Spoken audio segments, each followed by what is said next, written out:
Script. Okay, script ట్యాగ్ని ఇక్కడ పెట్టేసి like type is equals to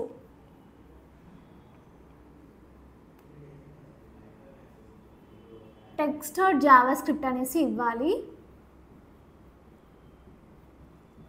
ఇచ్చేసి ఇక్కడ క్లోజ్ చేసేయాలన్నమాట. ఇక్కడ క్లోజ్ చేస్తున్నాం. ఇప్పుడు మనం ఏమని అనుకున్నాం, ఏదైనా డేటాని మనము డిస్ప్లే చేయాలి అనుకుంటే మనము డాక్యుమెంట్ డాట్ రైట్ అనే మెథడ్ని తీసుకోవాలి అని చెప్పాను కదా. ఎగ్జాక్ట్గా ఇక్కడ అది రాయాలి.